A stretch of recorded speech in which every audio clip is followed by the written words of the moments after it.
And good morning, or good evening, as it were, Minecrafters. This is suneye6 coming at you with yet another tutorial.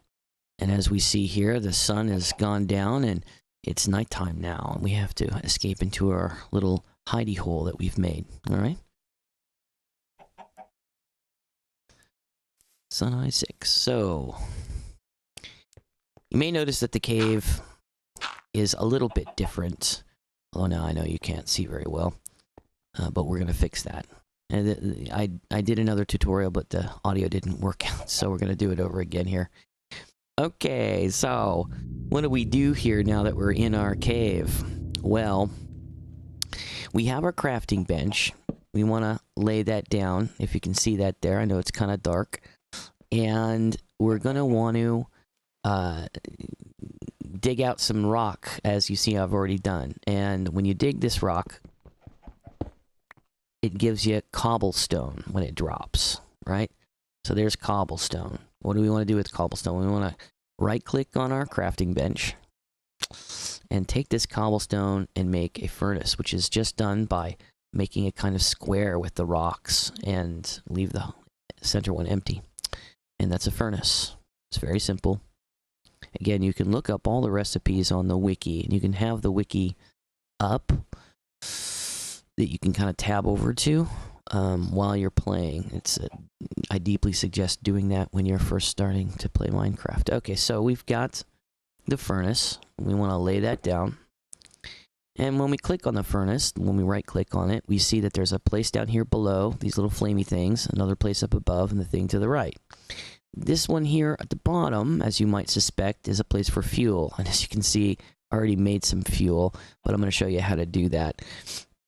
We want to take some of our oak wood, that is to say our raw wood, not our planks, not our sticks, but the raw wood, and put it in there. Now, there's a lot of things that can serve as a fuel source. Oak saplings can, for example, but they don't last very long, right? They're very, very short. I don't even think I can get a single thing out of that. So this is the place where this is the thing that we're cooking, and then this is going to be the result.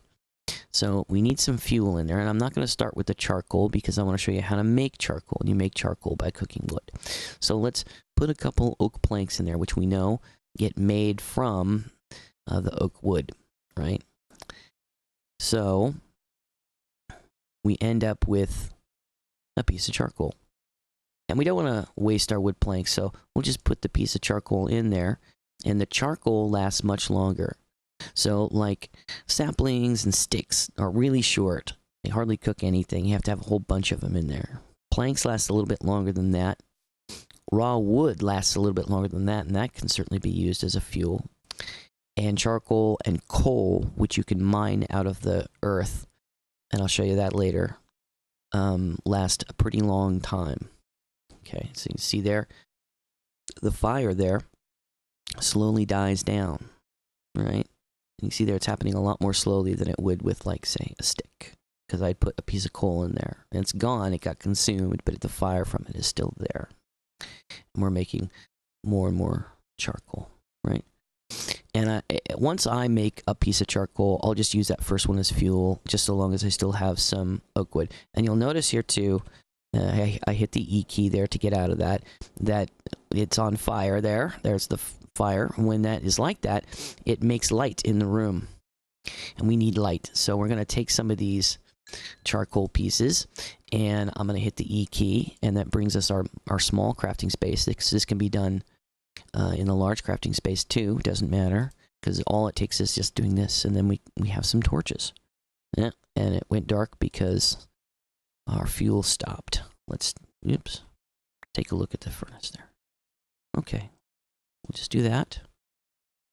All right. And we want to put some torches up because it's dark. We don't like the dark. And that kind of brings us around to discussing some game mechanics. What does the dark in this game mean?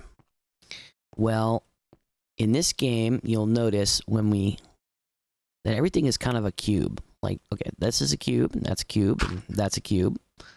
Right?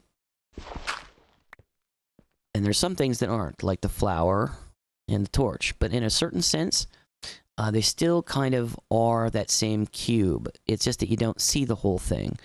And it's just this, it's like called a transparent block, even though there's an object there that you can see, because you can partially see through the block, but it's still essentially occupied. So if I try to lay something down on there, it doesn't do it, right?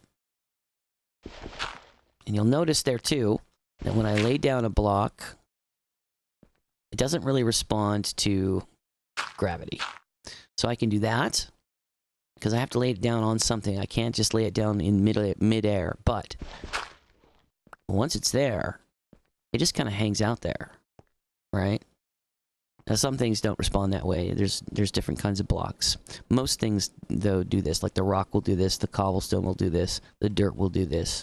Sand and gravel do not. They will actually fall, right? We'll encounter those later, you'll see. And the torches, if you dig underneath those, the block that's underneath it, the torch will pop loose, and you'll be able to pick it back up, right? Okay.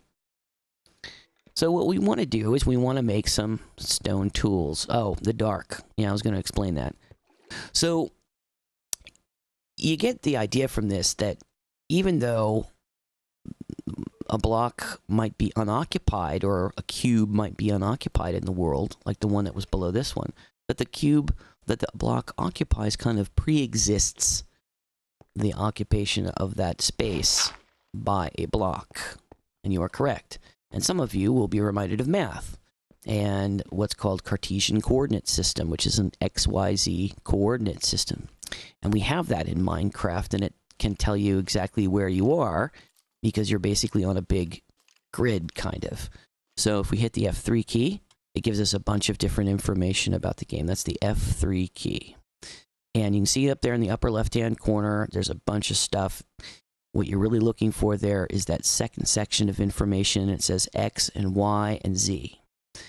And in math and in physics, Z would be the up and down coordinate, right? But it's not in this game, right? So the Y coordinate set in the middle says Y 64, and then it says feet position, and then it says 65, eyes position. So that kind of gives you the clue that we are 2 blocks high. That is to say, you as a character here are 2 blocks high, and that's why I can fit like into this space, because it's 2 blocks high, most of it, right? And that means that the blocks are about 1 meter, or about 3 feet. And the X position is west to east, and the Z position is north to south. And you can see the F down below the XYZ shows me what position I'm pointing at, what direction I'm pointing at. All right, you know, there's a bunch of other information there. Just look for X, Y, and Z, and you'll get used to it. You know, it's very useful to have some graph paper for this game, or at least just something to write some notes on, like a pen and pencil. And sometimes you'll want to write down your XYZ coordinates when you're at some place important that you want to remember, right? There's other ways of marking it out in the world, but that's one thing I've always found very helpful, was to keep track of those coordinates with the F3 key. Okay, so if I look at the top of this block, and you notice when you point at it, it kind of outlines it. What the game decides as far as monster spawnage is concerned, whether or not a monster just appears, is it'll take a look at each block and then detect whether or not it's darkness above the block. So the block above that solid block, as long as we have a solid block that you can stand on, above that, as long as there's enough space for the monster to spawn in, the game will try to detect whether or not it's lit up or not. If it's dark, then a monster can spawn in there. That won't happen too close to you, right? And you can look up the exact distance, but that will only happen a certain distance from you. So monsters in the night will appear at a distance from you, and that's the reason why they're appearing. Not just because it's at night, but because there's solid blocks, and those solid blocks have enough space above them that could contain a monster, and are dark, right? and the game will only produce, you know, so many monsters. It's complicated. Monster spawning is a bit complicated, but that's how it works, and that's the reason why we want to have a safe space like this that's enclosed to do our work in, and we want to light it up with torches so that if we walk away from it and come back to it, we're not surprised by a monster hiding out in our space. All right? So I can hear some stuff outside, and it was nighttime last time I checked. So I want to be kind of careful opening up a window to see what time of the day or night it is. Oh, it's daytime now. Okay, but I heard some shuffling around, so let's talk about some of the different common monsters. You've got zombies, and you'll recognize them. They look like a zombie, and they'll come after you, and they have to get up to you. And they walk kind of slowly, and they have to kind of get up to you and then touch you to damage you. And they kind of punch you, right? And they'll knock you back a little bit. Those guys will burn up in the sunlight. So they won't burn up in torchlight, all right? But if they're underneath the sky and the sky turns to day, they'll burn up. You don't have to worry about them in the day so much. Skeletons, too. They will burn up during the day if they're under the open sky. And skeletons can shoot you at a distance. They're the real thing to be feared in this game when you're just starting out. If you don't have a bow and arrow, then they can come and they can get you. Because there's not a real way to fight them. When you get hit by an arrow, you get knocked back a little bit. And so it's very hard to get up to them. All right. And that's skeletons. And then spiders can jump at you, and they basically hit you. And those are the most common ones in the game when you first start out. And then there's creepers. And creepers are green guys that don't have any arms, and they shuffle around. They don't make a whole lot of sound. When they get within 2 blocks of you, they will go tss, and then they explode, and they can kill you. So I'm a little bit worried about walking out there right now because I heard some shuffling around, and that's the kind of sound that they make. They make a very quiet sound, but when they're walking on grass, you can hear them go. I think one might be out there. So what we want to do is we want to make some stone tools. So we've got just 2 stone. We need a little bit more. And now stone tools use the same wooden stem, but the head part is going to be made out of cobblestone. And you notice that when I break these down, as I may have mentioned, they turn to cobblestone when they drop a block. And cobblestone, when you lay it back down, looks a little bit different than the stone that it comes from. So that, like, you see this gray stone here, but if I lay down a cobblestone, it looks a little different, right? That's alright. Alright, so I think we've got enough. Let's go over here to the crafting bench, and we'll lay down a couple of sticks and take our cobblestone and do that. And there we have our pickaxe. So it's going to last longer, and it's going to dig quicker, right? Well, we need some more sticks. I'm going to shift click. Give all my sticks there. Maybe I shouldn't have done that. I'm not sure. We'll see how many we need later. I can just cut down more trees. Stone shovel. And then finally an axe. Those are the kind of utilitarian tools, but I am gonna make a sword as well. And that's something that we need. Alright, so with the sword, we just use 1 stick, because it has just a short handle, and then 2 stone. And you can do that with blocks of wood, stone, and we'll get to other materials later, right? So that's the head. Why are we doing this? Because, I think there might be a creeper out there.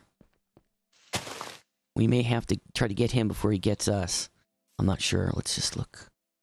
Ooh, run. I don't see him. Okay, sometimes they despawn, meaning they just disappear. Especially when it comes to daytime. But creepers do not burn up during the daytime, so you can still find them around sometimes. Just be careful. They're not your friends. They will explode and get you. Okay, now you see the hunger bar down on the lower right, and that's the meaty pop thing there that looks like corn dogs with a bone. instead of a stick, are going down. That means if I take damage, I am not going to be able to heal. And those have to be filled all the way back up. And if they go all the way down, then I start taking hunger damage. So, let's eat this apple. And that gives us a few, but not enough. We need some real food. And we could hunt the cows here. But we're going to need them later. And we don't really have enough of them around. They also drop leather as well as meat. Hold on a sec here. Oh, man, it is just too loud. Just too loud, just too loud. It needs to come down. It needs to come down even more.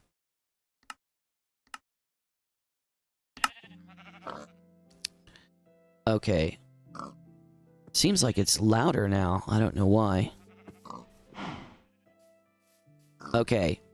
So, the part of the game that you most, I most dread at first, because they're very cute, is that they look at you. But it has to be done. Sorry, piggy. I'm sorry. Sorry. Yeah. Yeah. And he drops some meat. Alright. It's raw pork. And we can eat raw pork, but we don't really want to eat raw pork. It can actually make you ill and give you some damage if you do that. Alright, there we go. We got 7 raw pork out of killing some of the poor little piggies. Remember, it's just a computer game. They're very cute, but they're not really real, so. We don't want to really kill the chickens yet. Chickens are another good source of food. Sheep are not. They do not drop any food. They'll drop wool, and we will need that later. But we don't really need it quite yet. And the chickens drop feathers. And it's kind of, I've come into a world, created a world, and been in a world several times, and a bunch of times now, and I don't usually find cows where I spawn in, right? Where I first appear. And I usually don't find chickens. And this is the first time that I've found those particular animals around where I first came in. And they're very useful later on in the game. If we kill them now, they won't be around later. Where the pigs are really only just good for one thing, pretty much, and that's their meat. So, I don't want to kill the chickens or the cows right now, because we're going to learn how to make more chickens and more cows later. Alright? So, we have made ourselves a set of stone tools. Oh, I should go out. Let's go out and get some. Come on. A little weird lag there. And let me just show you how well these stone tools work compared to the wooden ones. I'm going to stick with the oak trees and leave those birch trees for now. You always want to try to chop down the whole tree. It's kind of bad form to leave parts of the tree. Right? It'll grow, it'll end up with what's called a UFO tree, because the leaves will only decay and disappear when there's no wood around them.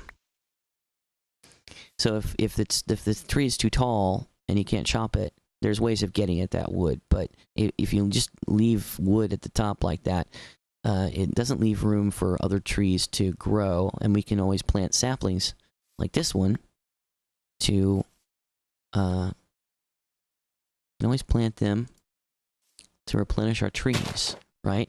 And when you plant a sapling, if you want it to grow, it can't have anything above it in its way, and it has to.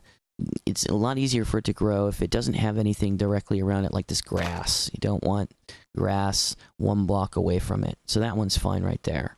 Usually you're not going to go wrong if you replant it exactly where you found it, but you may have to clear away some grass. Okay, like that. Alright, now we've got a little bit of wood. Let's get just a little bit more. It's getting late. Remember, there's that music that plays. And you'll come to find that that music plays when the sun's beginning to go down. So when you hear that there's this certain kind of music that plays from the game when it's kind of warning you that you need to get back to your base. It'll also play when the sun is about to come up. All right, so we've got stone tools, and we've covered some game mechanics about how monsters appear, and then therefore why it's best to leave your safety space lit up, and how to make torches. So I think we can close ourselves off here, and we're good in here. We've got some stone tools, and that's kind of the second part of this game. For the beginning, now you've launched yourself into Minecraft, right? Now you can actually start doing some things that are a bit more like what the game is really fun for, and digging around and doing some other things that we'll be doing together. Okay, so hopefully you're enjoying yourself a little bit more, and you're now over the frustration of repetitive dying. You will still die periodically in this game. It happens. It happens to the best of us sometimes. It can be a challenging game, but it can be a very rewarding game. And it's a game that I love, and I think you'll come to love it too. So just be patient, give it a little time, and a little practice. Well, this is suneye6, hoping you enjoyed this tutorial. If you made use of it and you liked it, go ahead and please leave it a thumbs up. And hope to see you next time.